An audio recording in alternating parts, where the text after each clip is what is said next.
Selametsiz ballar. Бүгінгі күнге сабаққа көңіл күйлерің қалай? Жақсы. Ендеше бір-бірімізге бүгінгі күнге сәттілік тілеп қойыңызшы. Бәріміз бір-бірімізге. Тұрамыз бәріміз.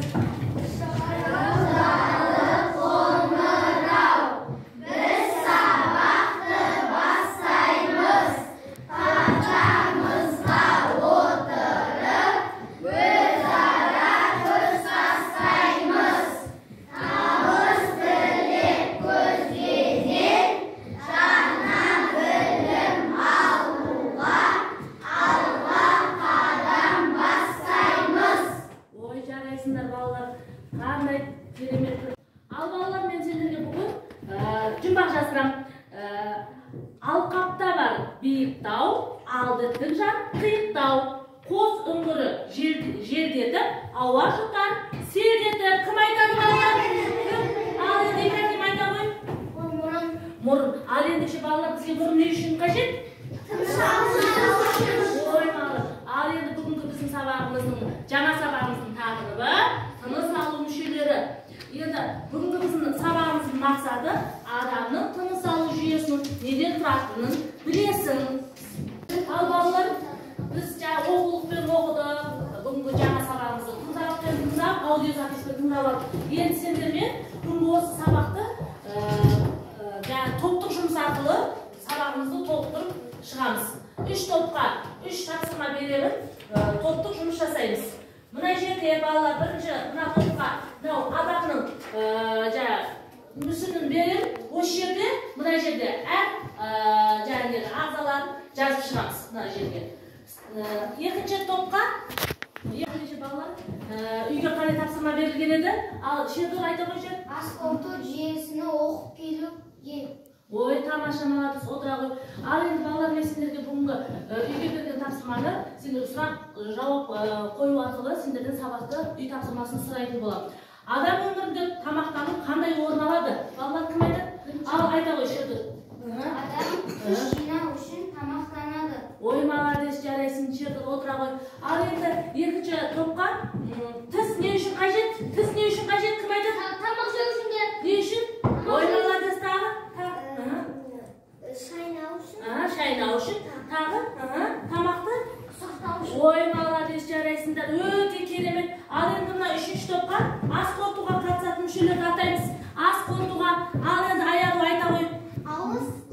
Ауыз қуыс, өнеш, тоқ ішек, аш ішек, асқазан. Ой, молодец, өте тамаша. Бүгінгі үй тапсырмасы біз бәріміз терең демалайықшы. Ал терең демалғанда қандай сезімде болды? Өкпеміз не істеді? Өкпеміз ауаға толды. Ой, жарайсың, өте тамаша. Енді балалар, біз өкпеміз терең демалған кезде ауаға толды. Енді ары қарай оқулықпен жұмыс жасаймыз. Өте жарайсың. Жаналу. Молодец, өте тамаша керемет. Жеті бал. Балалар оқулықтан толық мағлұмат алдық, аудиозапистан жаңа сабақты өттік. Енді бүгінгі сендерге топтық жұмыс беремін. Мына жерде тыныс алу мүшелерін жазып шығамыз. Мына жерде толықтырып. Мына бірінші топқа беріледі. Екінші топта сол тапсырманы толықтырып жазып, бәріміз топпен қорғаймыз. Мына үшінші топқа мозаика береді. Адамның мозаикасын құрастырып шығарады. Сонымен бүгінгі біздің сабағымызды қорытындылап жіберейік. Мен сендерге сұрақ жауап арқылы бүгінгі сабағымызды қорытындылаймыз. Ал енді балалар, тыныс алу не үшін қажет бізге? Тыныс алу не үшін қажет бізге? Ауа бекзат егер ауа болмаса, адамдар тіршілік ете алмайды. Өте жарайсың, өте тамаша. Ал енді екінші сұрақ, тыныс алу мүшесін атаймыз. Тыныс алу мүшесін.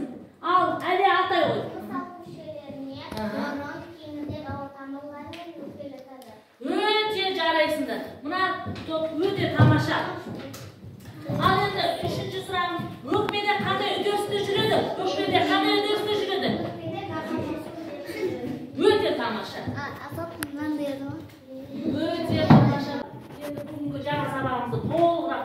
алу үшін біз мына аудиозапис арқылы сабағымызды жақсылап мұқият тыңдап аламыз. Біздің тыныс алу жүйеміз жоғарғы және төменгі тыныс алу жолдарынан тұрады. Жоғарғы тыныс алу жолдарына мұрын қуысы, жұтқыншақ және көмейкелер. Төменгі тыныс алу жолдарына кеңірдек, өкпелер, бронхлар және бронхиолалар кіреді. Өкпеге ауа келіп түскенде оған апаратын барлық жол ашық болуы тиіс.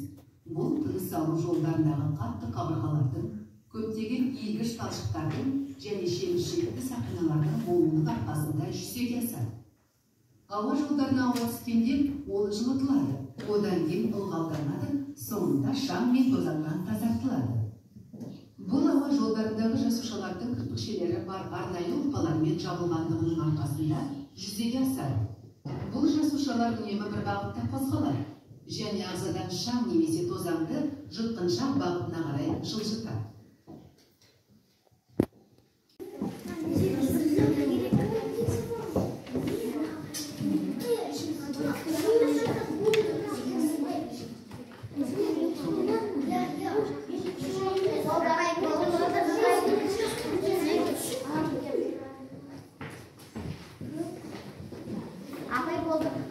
Boy jaraysanlar, shabalaqamiz qo'lga top.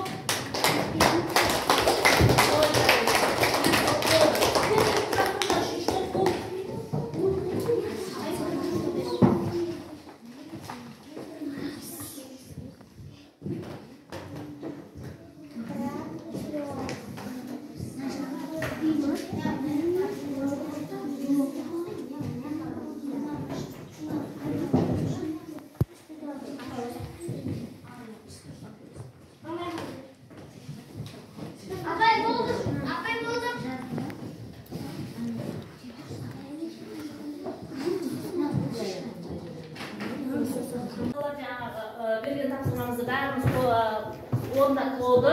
Енді осы орындаған тапсырмамызды кім қорғайды? Топтан Інжүржан қорғай ма? Үмітжан қорғай қойды. Бұл жерде тыныс алу мүшелері бейнеленген. Бірінші тыныс алу жүйесі мұрын қуысынан басталады. Мұрыннан кейін тамаққа өтеді. Тамақтан кейін көмейге өтеді. Көмейден кейін трахеяға өтеді. Трахеядан кейін бронхиолаға өтеді. Бронхиолдан кейін өкпеге өтеді. Өкпеден кейін бронхиолаға өтеді. Ой жарайсың, өте тамаша. Бұл топ күшті, әдемі, жақсы қорғады. Ал енді екінші топ. Бұл топтасын қорғайды екінші топтар. Ал енді жаңағы қорғай қой. Тыныс алу мүшелері біріншісінде мұрын қуысынан басталады. Мұрын қуысынан кейін тамаққа басталады. Тамақтан кейін көмейге барып, көмейден кейін трахеяға барып, трахеядан кейін бронхтарға барып, бронхтардан кейін өкпеге барып, өкпеден кейін бронхиолаға барып. Өте тамаша. Екінші топта жақсы дайындалып, керемет, өте жақсы орындады. Ал енді үшінші топқа барамыз. Үшінші топ пазл құрастыру керек еді. Пазлда ненің суреті шықты? Кім айтады? Ненің суреті шықты? Аймек айта қоямыз. Өте тамаша. Кәне енді өкпе айтшы, шына қорғап жедіңді? Өкпеге жалғасады. Одан кейін не істейді олар? Тыныс алу жүйесінің басты мүшесі болып саналады. Өте тамаша. Өкпе, иә? Тыныс алу мүшесі болып, басты мүшесі болып саналады деген. Ой, тамаша. Үшінші топта керемет жұмыстарын орындап, өздерінің пазлдарын құрастырып шықты. Бүгін сендерді бағалап жіберейін. Жаңағы берген балдарымыздан санап жіберіңдерші. 6 балл. 6 балл. Өте жарайсың. Әміре, келесі сабақта жақсылап дайындалып келеді. Ой, молодец. Айда қанша? Әміре, келесі жолы Ибрахим саған дайындалады. Молодец, 4 балл. Өте жарайсыңдар. Айдабыл қанша балл жинадық? 2 балл. Келесіні жақсылап дайындаламыз. Тағы? Балалар, бүгінгі енді біздің сабағымызды қорытындылай келе. Бүгінгі мынау сендерге алмағашқа жапырақ беремін. осыған бүгінгі сабағымыздың түсінген немесе тағы қосымша мәлімет жинағыларын келетін болса, мына жапыраққа жазып, алмағашқа ілеміз. Өзіміздің ойымызды алмағашқа жапыраққа жабыстырып, жазып, алмағашқа ілеміз. Ішінде бар, көзімді. Ал, қарады бар. Алмағашқа.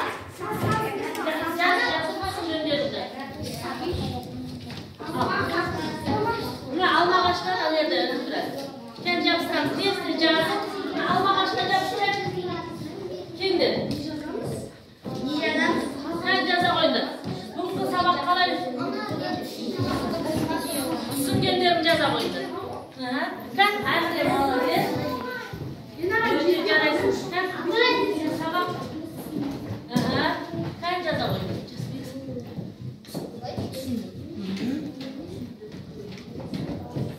Öyle молодец. Жарайсыңдар.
Ne kurastırmadınız?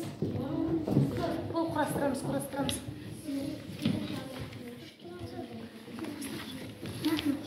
Kan.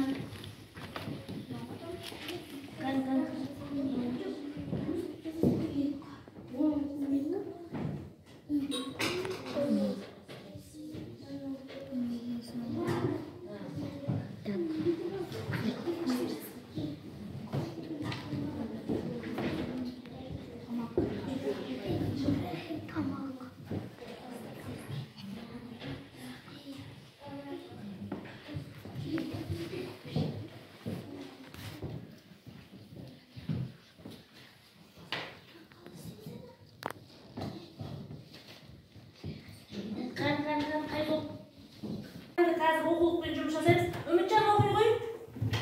Тыныс алуға қатысатын мүшелер тыныс алу жүйесі деп аталады. Оған мұрын, кеңірдек, ауа тамырлар, өкпе жатады. Ауа өкпеге мұрын не ауыз арқылы өтеді. Мұрын қуысында ауа шаңнан тазартылады. Жылиды әрі ылғалданады. Өкпеге осындай тазартылған жылынған ауа барады. Ауа жұтқыншақ арқылы көмейге түседі. Одан әрі кеңірдекке өтіп, тағы да тазарады, әрі ылғалданады. Кеңірдек екі ауа тамырға бөлінеді.